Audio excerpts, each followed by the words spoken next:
The Brew Skies Happy Hour podcast is brought to you by Higher Gravity, a craft beer bar located in Cincinnati, Ohio in the North Side and Blue Ash neighborhoods. And I don't know about you, Mike, but this is my go-to bar. It's my walking distance bar. It's the best selection of beer in the city bar. It is the Mug Club bar. It is the best draft selection bar. It's the best to-go beer bar. And frankly, the best bartender's bar. I love the one in Northside because it is a fantastic place. There is a massive amount of beers on tap, a great bottle selection.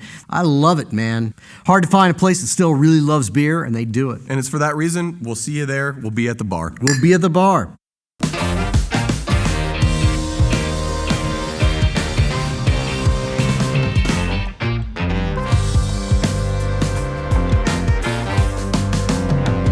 Hello. Welcome to another Brew Skies Happy Hour podcast. Thank goodness it's the end of the week. My name is Brett Coleman Baker, owner, brewer here at Urban Artifact in Cincinnati, Ohio. Oh boy. Mike, the one, the only, Michael Morgan, the Mike in my life. That's why I led with Mike, because it wasn't weird that I started Mike and then did your introductions and your titles. I'm seriously just saying Mike, not a bunch of times to make it sound not weird. Mike, how the hell are you? Feeling very natural now. You too, Mike, because this is how everybody talks, right, Mike? I agree, Brett. May I cheers you with this beer, Brett? Cheers, good sir. So I got a question for you. This is something I've been debating. If there was a Mount Rushmore of breweries, who would be on it? Because for me, I got two right off the bat that I know I'd stick on there. Yeah. Boston Beer Company and Sierra Nevada. Yeah. But is there two others that make sense? Because I think it's obvious those two belong on there. Yeah, I mean, there are a lot more, and it kind of depends on where you are in the country. I think the thing that when you start to put this story together, it's unfolding in different places. But absolutely, when you think about what's going on West Coast and is a big deal, and what's going on East Coast, those two are the biggest that are still with us and around. I mean, New Albion was critical, but it died young. Anchor Steam was critical, and it's still around, and they're still making good beers, but it never really caught on from a flavor standpoint the way that Boston Beer did, Sam Adams, and even more so, Sierra Nevada. It hasn't maintained itself in the cultural zeitgeist like Sierra Nevada or Boston Beer has. There was a while, in the 2000s where craft beer is really kind of heading into this whole new world, and you're seeing a lot of people carrying craft beer for the first time, both bars and retail places. And I remember it driving me kind of nuts that a lot of bartenders and retail shop owners that didn't really understand beer or anything about craft would consider IPAs and craft beers synonymous. They didn't understand what the hell an IPA was or that it had to do with hops. But the fact that for a period in the 2010s probably, that so many people equated craft beer with IPA, that says something important about how style started to develop. And that really goes back. I mean, when we think about high hop beers being part of what defines craft beer, and it's certainly not what is all of craft beer, but the fact that is such an important aspect of craft beer, the hops and the hop aromas, the floral hops, that starts with one brewery, and that's Sierra Nevada. Oh, you just melted my brain a little bit, Mike. Because thinking about, as a brewer, like, beer styles are defined by the Beer Judge Certification Program, and that's kind of leaked across the world. Before that, there was no beer styles. It was this brewery's beer or this region's type of beers. There was no defined styles. Holy shit. And that was craft beer. That was home brewing that did that. Yeah. And then Sierra Nevada and Ken Grossman come in, and they're like, you know what America's about? We're about fucking hops. And they set that tone, and that's the tone that has continued to this day. 40 years later, our country is defined by hops when it comes to craft beer and the global impact that we've had. Well, it's because we started growing arguably the best hops in the world. I mean, they're still growing fantastic hops in England and Germany. But Fuggle tastes like dirt. Cascade's king. Yeah, so get the hell out of here. Yeah, I'm with you. I'm going to say straight down, and fuck you, Europe. America does in fact grow the best hops in the world, and that starts in the Northwest. But to grow a crop, you have to have a consumer, and we would not have the hops that we have in America. We wouldn't have the styles we had in America until we had a consumer for that product. And you have to have somebody making a product that the consumer wants. And that starts with Sierra Nevada. A little bit of side note here. So if you recall from our conversation with Dr. McCullough and how we lost all of those orchards and vineyards and everything, this culture that we had in America that was across the whole country that then got concentrated in the West. Yeah. Well, what I failed to mention at the time was the same thing actually happened with hops. So you mentioned like hops started in the Pacific Northwest. Well, they didn't. New York used to be the hop growing region. And actually there's a lot of terroir that comes from hops too. You can grow hops Cascade hops in New York and grow them in the Pacific Northwest, and they taste different. You get cattier stuff out of New York, which we don't need to get into. But that got ruined too. But you're right. Sierra Nevada has revived all of that in this country. These things that we once had that Prohibition took from us, they brought back.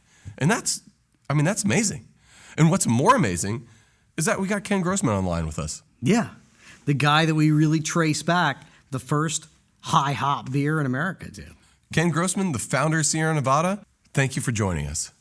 Well, my pleasure. It's been 40 years, so I got a lot of stories over the years. I know you've talked to Fritz Maytag, and he and I go back more than 40 years, actually. When I was first envisioning starting up a brewery back when I had my homebrew shop in 1976, I went and visited him. So long history of making beer and then wanting to get into the industry.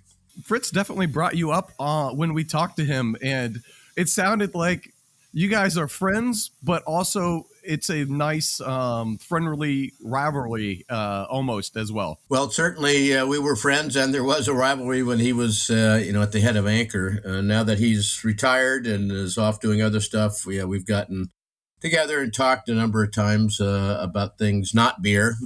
He's into telescopes and olive oil, and he's very much of a romantic and has passion about lots of things. So we've had some good conversations. Can we go back to kind of the beginning? I mean, if there's a Mount Rushmore of craft beer, you're definitely going on it. But I mean, even within your own personal life, you started homebrewing at a very early age. Is it right that you started to brew when you were 14? Yeah, I started homebrewing in 1969. Was not legal then, but technically nobody really got arrested for brewing, and you could actually buy malt extract at the hardware store with a crock and some pretty lousy yeast, but there was a growing home. I don't know if revolution is the right thing, but there was certainly stores that were popping up that focused on making of pickles and wine and cheese. There was actually the home wine, beer, and cheese shop that opened up down the road from us, which was the home of the first homebrew club in America called the Maltose Falcons. And my friend Cal Muller, he was actually one of the first Maltose Falcon members. And so, I started as a guy making beer in his closet to hide it away from his mother. And I had a neighbor who was quite an accomplished home brewer, home winemaker, actually spirits maker, sake maker. So there was a little bit of a back to the land kind of movement going. And the Wine Art Group, which I think originated out of Canada, they were putting up homebrew supply stores or franchising them around the country and starting to furnish supplies to home winemakers and home brewers. So that was happening in the 60s and into the 70s. And Fred Eckhart, who you may or may not have heard of, he was a home brewer, and he got asked, I think, by one of the wine art owners to write a book on making lager beer, because up to that point, pretty much all the literature that was available was from the UK, and at least on home brewing and home winemaking, and was pretty primitive. It was really using kits to make beer. The UK had a heavy tax burden on alcohol, and that prompted a lot of retailers like our drugstores to start selling homebrew kits. And so that started over there, and there was a handful of books, but none of them were very technical or very serious about making beer. And then a book came out by Dave Line, The Big Book of Brewing, and then Fred Eckhart produced his treatise on lager brewing. And that was sort of the beginning of a bit more science about making beer at home. At least that was available to the hobbyist. And so that helped develop sort of the first generation of grain brewers and more serious approach to making beer at home rather than just cheap alcohol. In 65, we have Fritz Maytag starting Anchor Steam, or taking it over. 70, the beer starts to get good. 76, McAuliffe starts New Albion. And then we have, at the same period, this professor at UC Davis that's teaching beer. We have other breweries that start to spring up in Northern California. And at the same time, the 60s and 70s, the same area, Northern California, is also the epicenter of the counterculture movement. Are these things connected? Can we tie craft beer back to the flower power movement that starts in the 60s in California? Yeah, and then that coupled with was the foodie scene was starting to happen, and artisan bakeries, and some artisan cheesemakers. All that was happening at the beginning of the craft brewing revolution. And one of our first accounts that we got was in Chez Panisse in Berkeley, which was a pretty renowned foodie restaurant, California cuisine. And so we got a draft placement there very early on, 81, I think. And that helped sort of set the tone for craft beer as being, unique and distinctive and handmade. And as you mentioned, on the West Coast, there were 5 of us that opened up between 1977, 78, and 81, I think. And there was one other, Boulder Brewing, that opened in Boulder, Colorado, which was also sort of a hotbed of that kind of culinary and back to the land thinking and actions. And so we had DeBacher in Novato, California, and New Albion, and us, and River City opened up in Sacramento. And then there were a couple up in there's only one up in the Pacific Northwest in that era. Cartwright Brewing opened up in Portland, I think. And so that was it, and Boulder Brewing. So there were 6 of us in that era. And sadly, everybody struggled, and most everybody went out of business within a year or two. The hanger-ons were, us and Boulder. So it was a tough time, and it was hard enough to make beer and make good, consistent beer. But you also had to educate the drinking consumer. You had to educate the retailers, restaurant owners, and then if you were big enough to need a distributor, you had to then find a distributor who was willing to put your brand in their warehouse and hopefully try to sell it. In most cases, the distributor that may want you was not necessarily the best distributor, and they would do very little to actually sell your beer. So you had to then go out, pound the streets, go to restaurants, bars, and try to get a shelf placement, and then hopefully the distributor would deliver that to them on their next order. But that didn't even always happen. Sometimes you'd get a interested restaurant owner, and the distributor's like, "I'm not just taking one case of beer there, forget it," and you'd never sell that case of beer that you worked so hard to sell in. It can be hard enough selling into restaurants today. especially given if it's a higher end restaurant and they are more into the wine and wine culture. I mean, that's impressive early on that you were able to secure some of those accounts, and even more frustrating than if your distributor pushes back.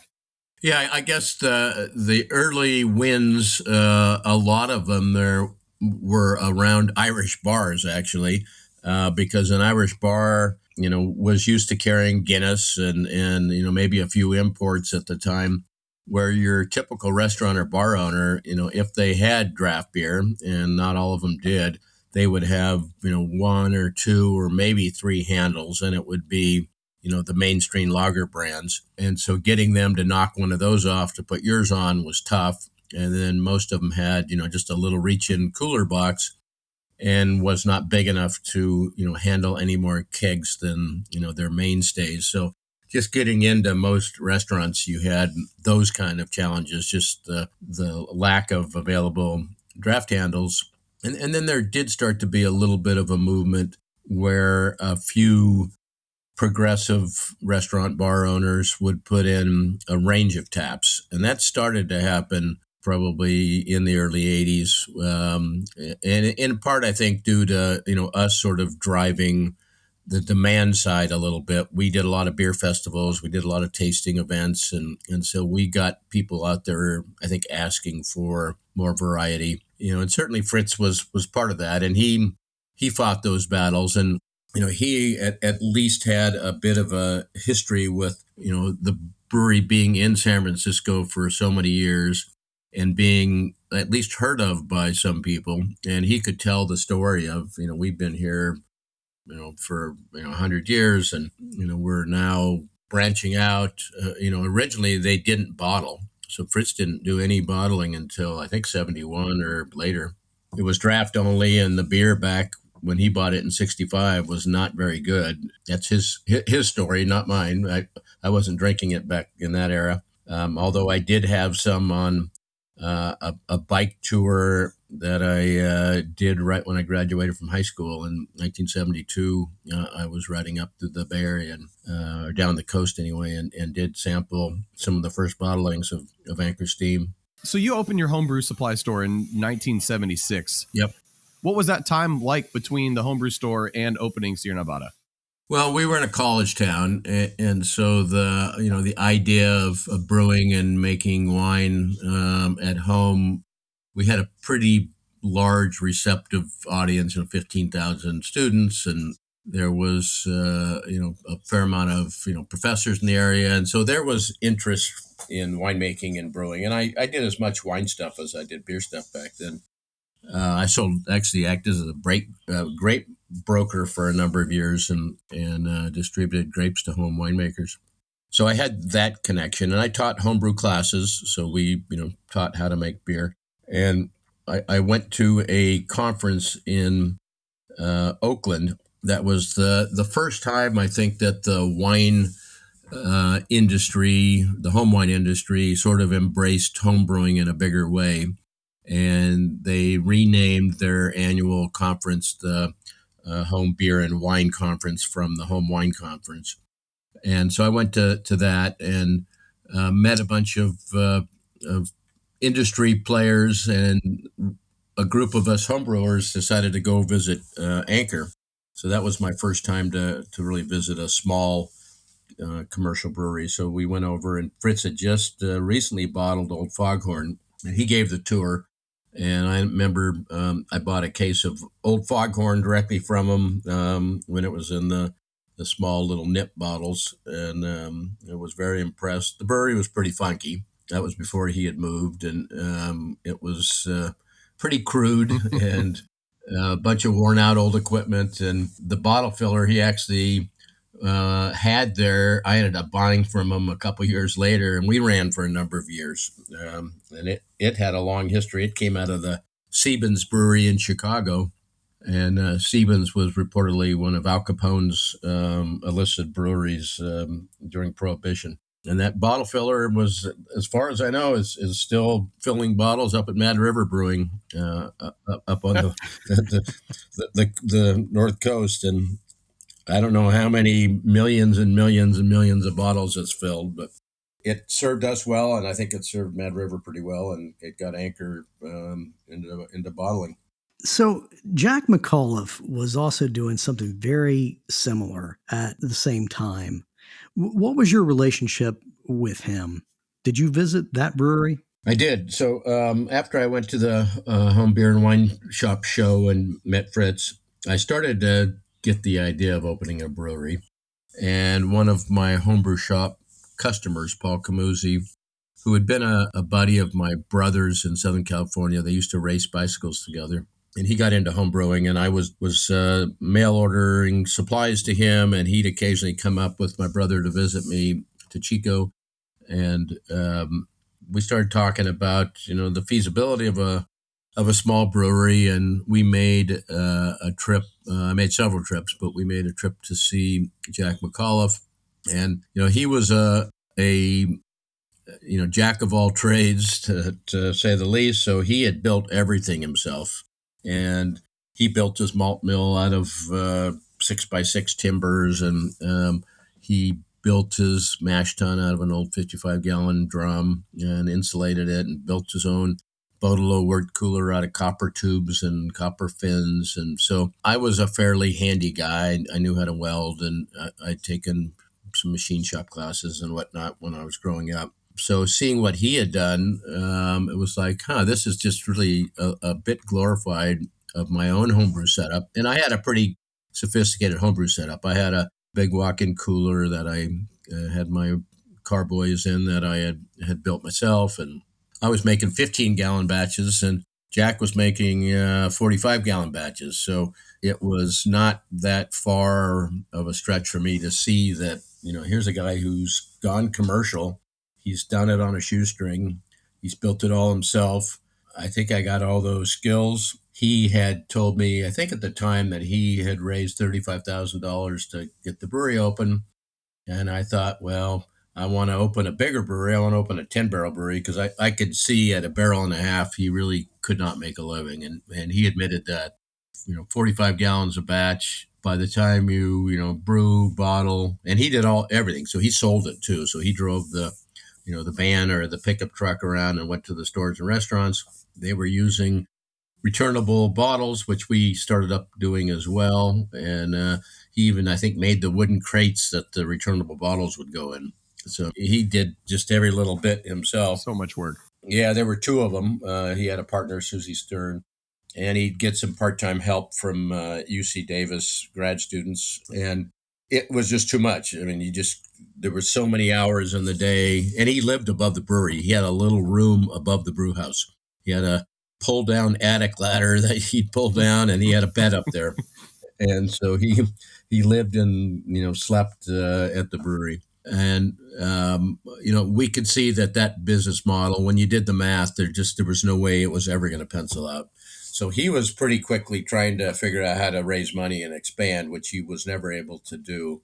And so when we wrote our business plan in 78, we were like, okay, it's got to be enough volume I had a partner, so for two of us to live off of. So we sort of backed into the volume and figured, we needed to sell 300 cases a week, and here's how much profit we'd make. And so we wrote this fairly, I wouldn't say detailed, but fairly complete, in our mind, complete business plan, which was absolutely ridiculous when you read it today. As far as, $6 worth of gas to make a batch of beer. I mean, I had everything worked out because I'd studied physics and chemistry. And so I thought I was being, smart in doing all these detailed calculations on things like that. In reality, none of that stuff was even accurate at all. But we figured 10-barrel batches was enough to make a go of it, with an annual capacity of 2,500 barrels, with the ability to go to 3,500 barrels with a little more capital investment. And I still have that business plan today, and it's pretty far from reality as it worked out. It's funny how with business plans, the more detailed you get, the more wrong you end up being. Yeah, I mean, this is the first one I'd written. I'd run a couple of businesses. So I'd actually had managed a bicycle shop for a few years, completely on my own. And I was the sole employee and manager of it. So I ran this one-person bike shop over in Oroville for for another guy in Chico for a number of years. So I had a sense of, trying to watch the pennies and how to make money. And then I did the homebrew shop, and it made money, but so little that I had to work a second job the whole time. We, a really good day would be $100 in sales, but a normal day was like $50, and that's gross sales. So by the time you take out the rent and the lights and buying the equipment, I mean, my wife and I were living off a couple $100 a month, and so I worked at a bike shop a day or two a week, and she would man the store. So I knew a bit about the challenges of running a small business, and the initial brewery business plan seemed adequate to survive off of. And if you think back to 1978 when we wrote that, Anchor was the only example of that I knew of a small brewery that was established and doing okay. And my peers at the time, the Jack McAuliffe's and Tom DeBacher and everybody else, was just struggling. I mean, barely able to make enough money to keep the doors open, and said that they ended up not in a matter of a year or two. They all went away. So it was a pretty daunting time, and yeah, you had to go educate the consumers and the retailers and the hosts. In our case, we self-distributed in Chico.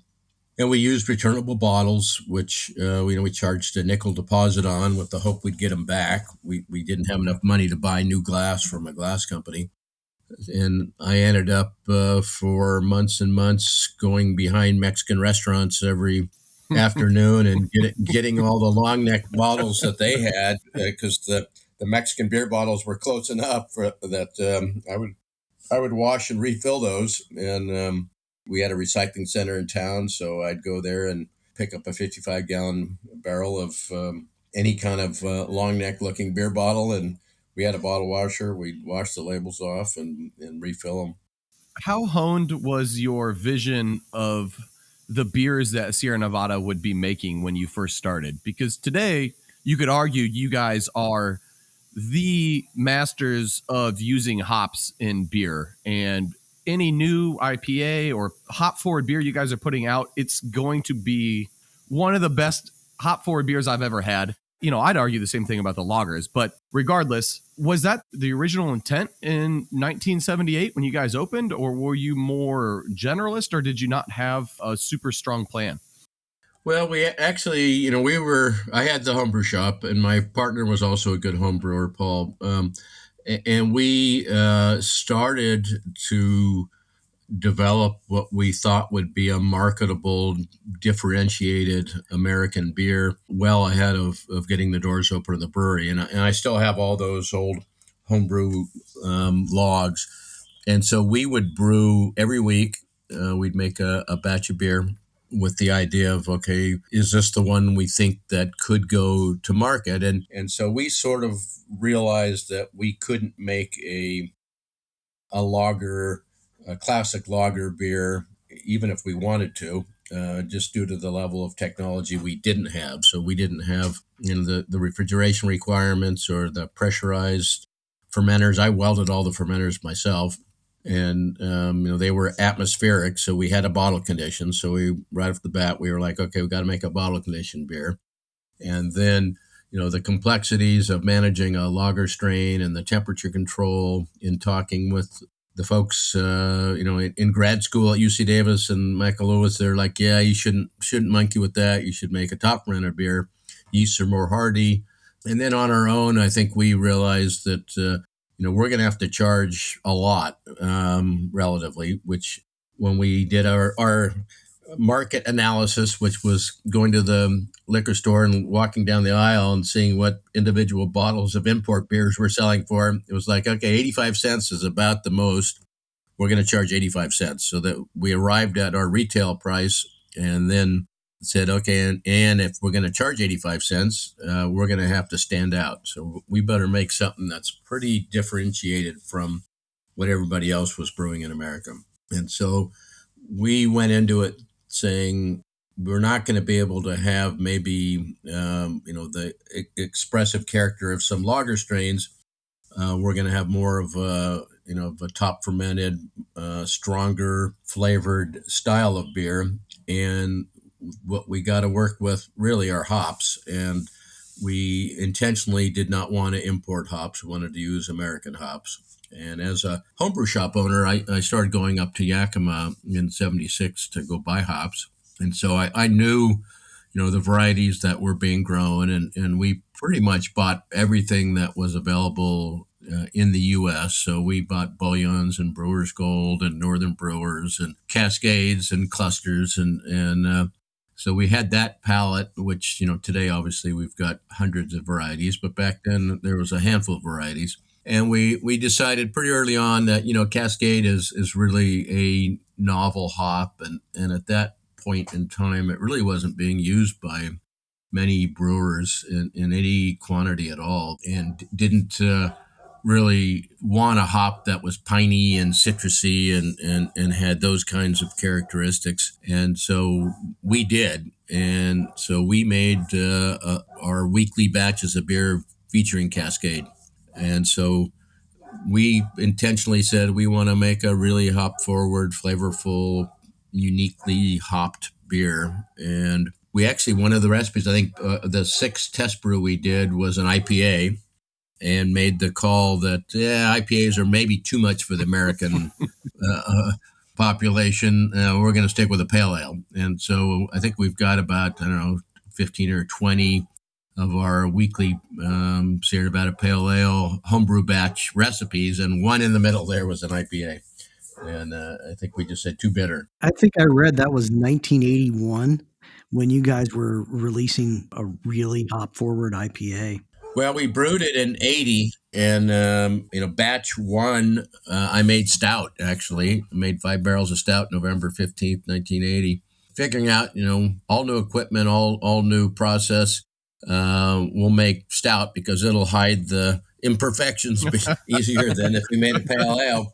And I liked stout as a home brewer. I brewed a lot of stouts, and so we brewed pale ale on November 13th. And then kept, perfecting the recipe commercially. We struggled to make the same beer batch after batch, and we ended up dumping the first 10 or 11 commercial brews. And not that they were bad. Actually, pale ale number 3, so our third commercial batch we brewed, we packaged and gave to friends and said, we think we're there. And we didn't sell any of it. And when we brewed Pale Ale 4, it was a little different. And it was like, geez, we can't do that. And 5 was different and 6 was different. And turned out we really were struggling with wort aeration. Our yeast was not as healthy as we needed it to be. So we had batch-to-batch variations. And once we figured out wort aeration was our issue, and that took us till batch 10 or 11.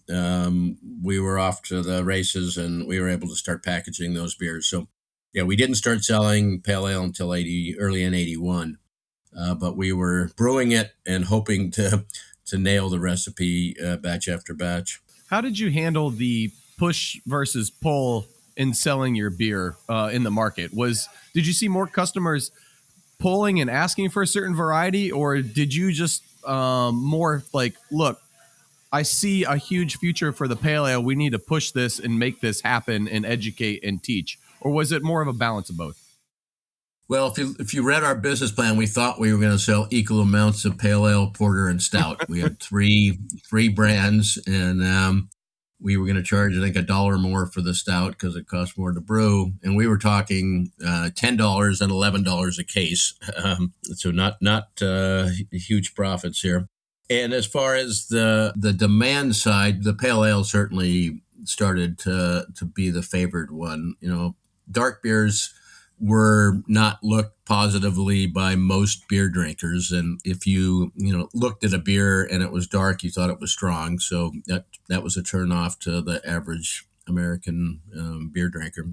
And then as far as, our pale ale at 38 bitterness units, it turned off a lot of people when they tasted it out the gate. So really we were down to, maybe a few percent of the average beer drinker who would say, yeah, I like this. 95% would say, oh man, is that bitter.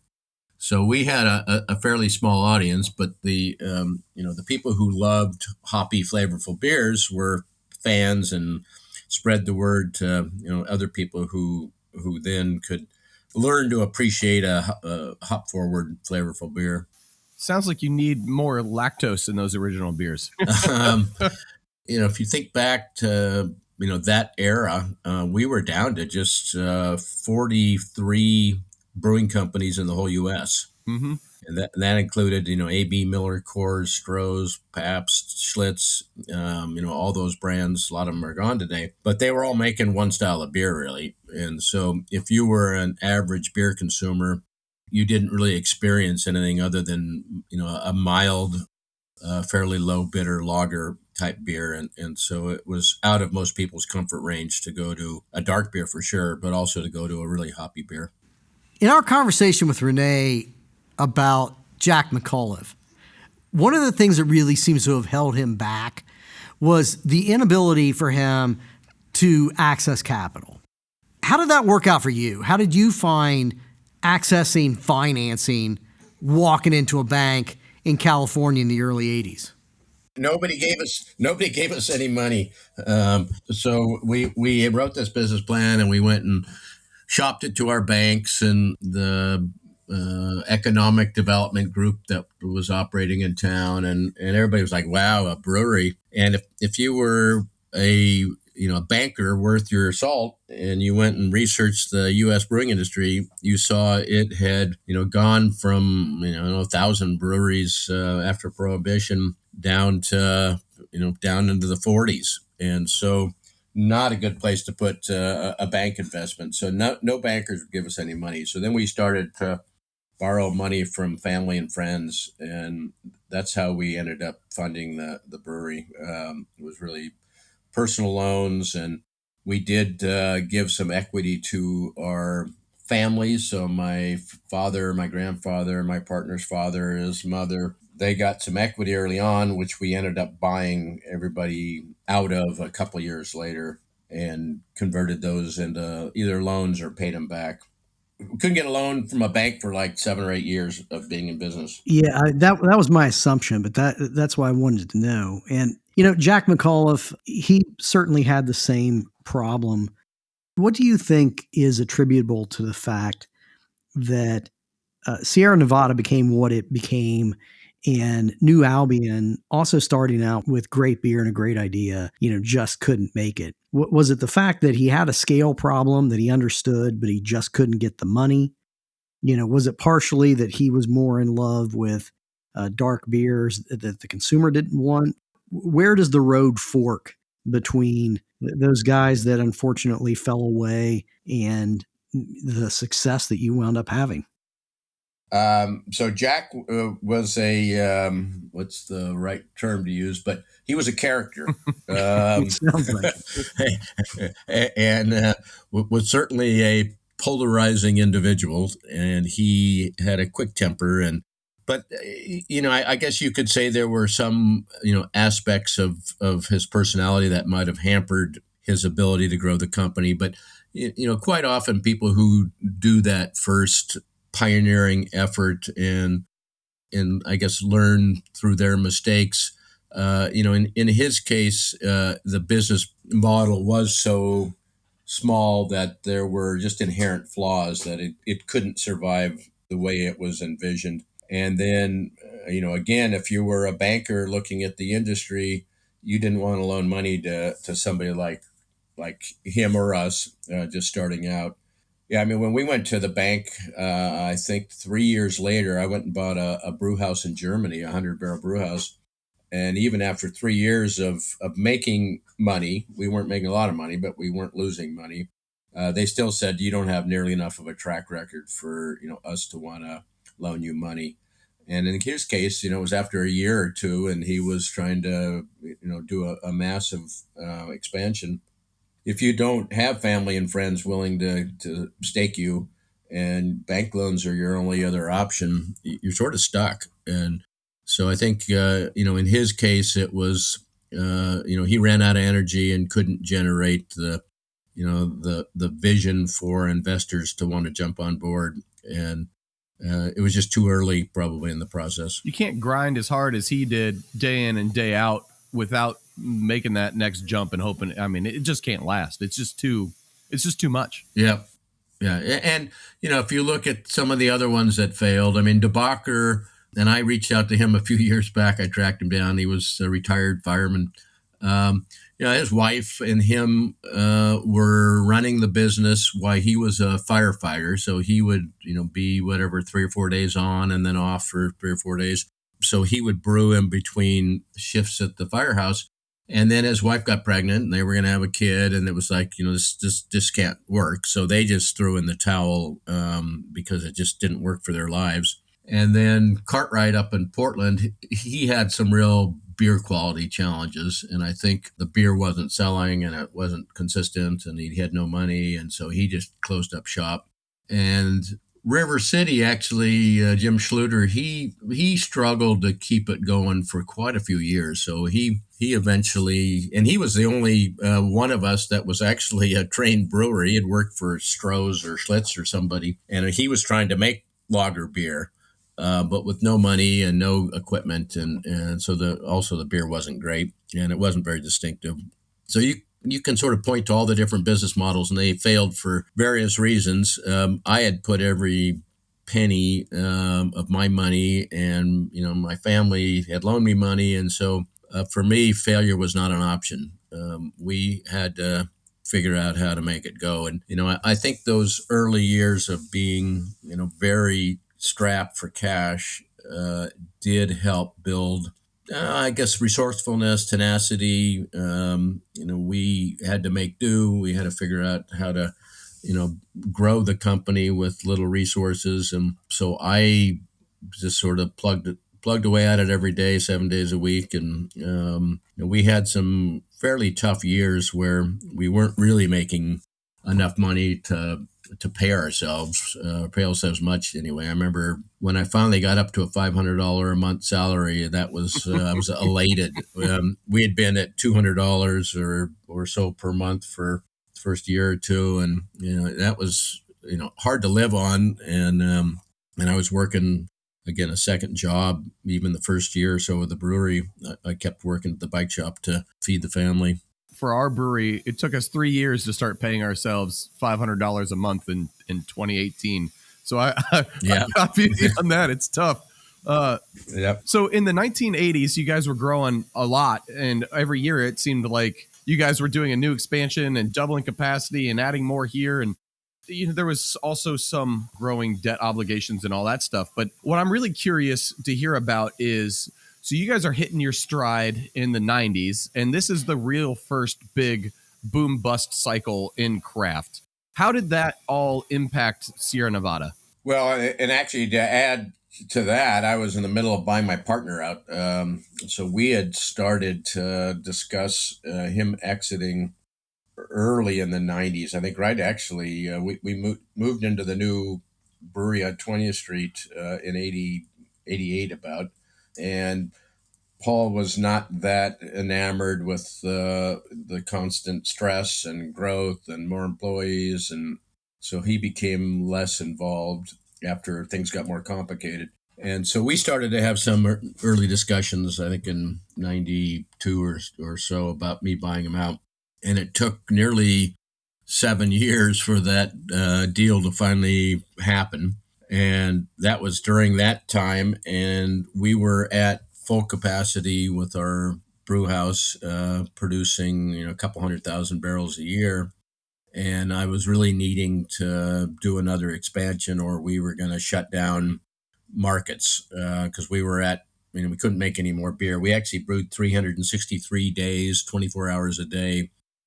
Our last year before I built the new brew house in 97. So it was really stressful times, and again, negotiating to buy him out and being at full capacity. So when we finally did make all that happen and build the new brewery, we had pent up demand because we had actually been starting to short markets. And so when the industry went to 0% growth, roughly, of course, that was the year I took on a huge amount of personal debt, of course, buying Paul out, and I watched the numbers drop to no growth.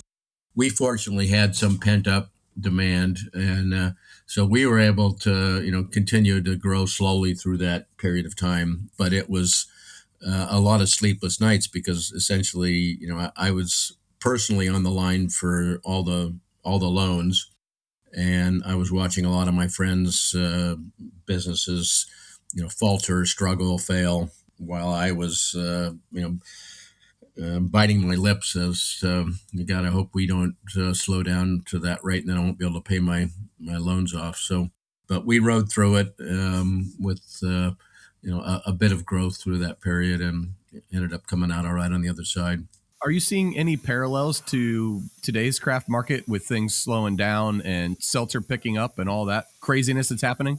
Yeah, I mean, we had craziness happening before the pandemic, and the challenges were mounting, and it's one of those things that if you think that everybody's going to continue to grow at 20 or 30%, you're fooling yourself. I mean, there with as many players as gotten into the market, there was bound to be a reckoning, and we started talking about it maybe 10 years ago, and the growth in the industry continued past when I would have expected it, and then it has rationalized, and people's taste change, and seltzer, and all sorts of other challenges, and then you throw COVID into it, and yeah, it's difficult for a lot of our peers right now who had a business model that seemed like a great business model 3 years ago with the direct to consumer, strong retail parts of their businesses that were, highly profitable. The ones that have pivoted quickly and were able to pivot are doing okay now, but others are in a position where they don't have good distribution. You don't have distributors, and they don't have packaging lines or canning lines, and so they're in a difficult place. A lot of them. One of the many remarkable things is that you stayed independent this entire time. And Fritz Maytag told us that he used to think that that was absolutely critical to the ability to make the beer that he wanted, and to not get pushed into things like chasing trends. And he says that later in life he wavered on that, and Angerstein went public, etc. But what's your opinion? How important do you think it is for the integrity of the beer and the integrity of the brand to continue to be an independent company?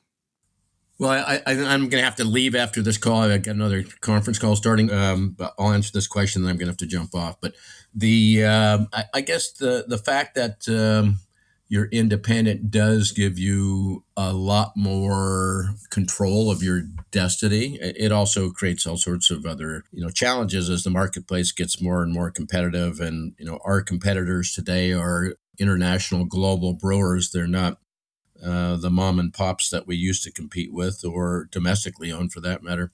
In some cases, you can see that the ownership of a big group has not diminished the mission too much. In other cases, you can see where there's a lot of influence there, and they're making decisions that they wouldn't have made as independent brewers. So I don't know that there's one model or one ownership structure that you could point to and say this is truly bad or this was much better.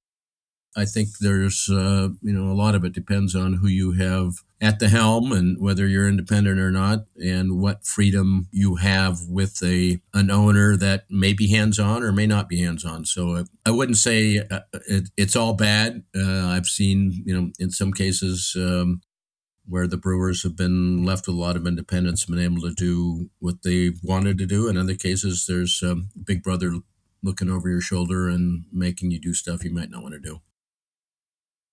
That was a great interview, and I can't wait to break it down. But before we do that, let's hear a word from the people that help make this podcast happen. And that actually includes you out there listening. So don't forget to like and subscribe, because it does matter. Thanks.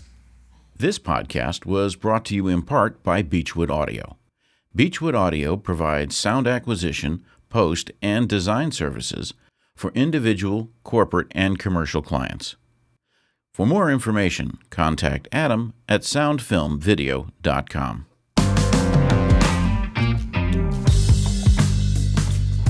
That's Ken Grossman out. Mic drop. Is a mic drop when you fall on the ground drunk? Yes, that's one form of it. But yeah, he had to go. That was really a lot of fun, and it's spectacular that he took the time to meet with us. He's a busy dude. He's still running a brewery full time. First billionaire I think I've talked to ever in my life. Well, Fritz was maybe the first billionaire. Oh, okay. Look at us. Yeah, Look at us. Absolutely. We are definitely improving at least the financial caliber of the people we're hanging out with. Lower middle class to feeling like upper middle class. Yeah, that's right. All right. Well, seriously, super cool that he took the time, and I mean, he helped define the styles of American craft beer today, probably more than anybody we've talked to so far. Ken Grossman, whether it's through osmosis or choice or just happenstance, basically took the things that made New Albion great and the things that made Anchor Brewing great and combined them, threw hops on top, and then boom, created a recipe for American craft beer. And the hops on top can't be understated, because Anchor Steam is this old style beer that is still good, and they did, the seasonals, and they do a great porter, but it's mostly a style that really relates to the 19th century. And McAuliffe specifically wanted to make traditional English style beers. What Ken Grossman did that was different is really kind of create an American style of beer. He did. And yeah, I mean, that's it. He created a style. Yeah. He said, I'm not trying to recreate. I'm going to do my thing. I'm going to make my mark, and I'm going to go out swinging. And if it's going to stick, it's going to stick. But if it doesn't, so be it. I'm doing it my way. And that attitude lasted for a long time within craft beer. Sometimes they're good, sometimes they're bad. But ultimately, it made Sierra Nevada what they are, and it made American craft beer styles being hop forward what they are as well. And when we talk about American craft beers, they use traditional style names, but actually, America Pale Ale, like Sierra Nevada was, and today, when you drink a Sierra Nevada Pale, it's not a crazy hop beer. It is actually very well balanced. It's actually even a little bit sweet to my taste. But at the time, when we're going back to the early 80s, that was a crazy fucking hopped beer.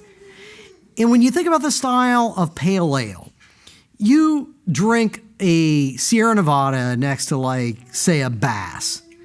They're different beers. Bass is more relatable to a traditional English style pale ale. And IPAs, go, if you can find a Samuel Smith IPA somewhere, pick it up. It's going to taste, very low hopped by American standards. Ken Grossman is where you start to see America craft beer using these West Coast hops and becoming a distinct style. American pale ales, American IPAs, they don't taste like their English counterparts. They're their own thing. They're American beers, man. They are. They are. And you can like that or hate that, but it is what it is. No, I love it. It is really the birth of where Ken Grossman is the birth of where we're not just trying to do what they do in Europe as well as they do it in Europe. Ken Grossman in Sierra Nevada is really the first major step in how we do it different and how we make America beer better. That's exactly what it was. It was the birth of American craft beer. Yeah. It wasn't necessarily the birth of craft beer, but it was the birth of American style beer. And that's what's so cool. That's what's so awesome. And that's why it's timeless. Yeah. And it will forever be timeless because Ken Grossman and Sierra Nevada and their pale ale created a style that influenced every single beer that has come since. Every single styling. When Americans started brewing, I want to brew an American style stout, not just an English style stout. You know what they did? They put more fucking hops in it. Yeah. Right. After the pale ale that Ken Grossman created. When they were like, I want to make an American style IPA, not just a English style IPA. What did they do? They added more hops. It's insane. Barley wines, everything, porters, every single American style, anything. And West Coast hops that have become a whole different... Cascade, Centennial, Chinook, all that beautiful flavor. Yes. Yeah. The story, it's amazing. I couldn't be prouder. I couldn't aspire to a greater thing than to get Urban Artifact to even a 10th of the level of what Sierra Nevada does, not only for the industry, but also their employees and their customers and everybody they interact with. It's truly a humbling, wonderful story of American capitalism done the right way. Yeah. I don't get all warm and fuzzy about American capitalism, but it's a nice story. Yeah, it generally sucks balls, but occasionally if you do it a moralistic way, the best you can, things can be good. Occasionally that whole American dream story really does play out in a way that makes you feel pretty good. Well, thanks, Ken Grossman. We're going to go to the bar and drink a Sierra Nevada because... You think the bartenders will watch this child for us while we get drunk? Yes, absolutely. We just tip extra for that? Yes. There's a dive bar called the Dunlap, and that's the service they provide. Well, cheers to that. The Brew Skies Happy Hour podcast is a production of Brew Skies Limited in association with 779, a leading video production and content creation agency. With over a decade of experience, 779 works with a wide range of clients, from global brands to boutique startups to mom-and-pop shops. Visit 779video.com for more information. That's the numbers 779video.com.